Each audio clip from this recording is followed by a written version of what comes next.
Hello all, this is Dr. Sri Lalita talking about optical fibers. Here we will look about everything related to optical fibers. If you suppose a straight hall, everything in that hall can be visualized when you focus a torchlight as shown. If the hall is twisted, ila bends anni unnappudu, how will we visualize each and everything is, we'll place the mirrors at bends so that the light gets reflected properly and each and every part of that particular hall can be visualized. This is the basis of optical fiber working, that is total internal reflection.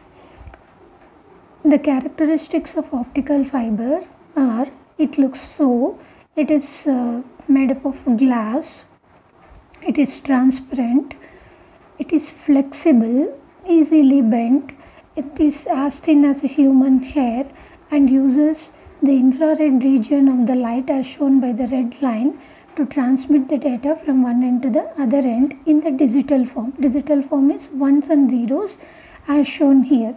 So it is made up of glass, transparent, flexible and transmits the data in the digital form. The principle of optical fiber is total internal reflection. To understand that, ఇక్కడ మనం consider చేసుకుంటున్నాము two different mediums. Total internal reflection జరిగేదానికి basis వచ్చేసి it is refractive index. So outside ఉండేది refractive index of air 1, ఇది denser medium glass, high value of 1.5. Here critical angle plays a major role. ఆ critical angle we're writing like this. Based on this total internal reflection happens. So this is the structure of optical fiber, which will be like this.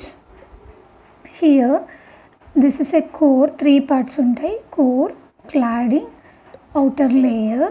Core is made up of doped silicon. As we are talking about glass, it is a other form of sand, so doped silica.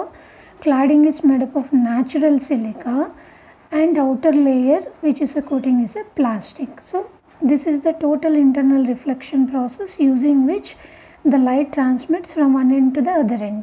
So ila ikkadi nunchi light vachi a point దగ్గర పడితే, that is a small angle. ఆ angle we call that as acceptance angle, as we have discussed already in the online class. So once when the light falls at the point A, ఇటువైపు బయట ఉండేది OA rarer medium, లోపల ఉండేది denser medium glass, కాబట్టి అక్కడ అది refraction వస్తుంది. B దగ్గర total internal reflection అనేది జరుగుతుంది, because we are maintaining the critical angle condition. So BC is the totally internal reflected ray. So ఇలా complete గా total internal reflection తో only through the core the light passes from one end of the fiber to the other end, as we are showing here. Cladding just supports the light to stay within the core. So coating ఏం చేస్తుందంటే, core cladding రెండు sensitive కాబట్టి that protects them. So this is the applications of optical fibres in medicine. The major application is endoscopy. ఎండోస్కోపీలో ఇలా optical ఫైబర్లో నుంచి light form చేస్తూ that is made to get into the humans body like this. అది వెళ్తూ ఉంది చూడండి, optical fibre లైట్ని తీసుకొని it goes. This is intestines testing అనమాట. అంటే కడుపులో ఉండే పేగుల గురించి టెస్ట్ చేసేటప్పుడు ఆప్టికల్ ఫైబర్ని ఇట్లా పంపిస్తారు and they will make them the patient to swallow that. So అక్కడి నుంచి అది పోయి చేస్తుంది. These are all the ones which we have already discussed. This is a revision part. It transmits the light. It is used for the telecommunication and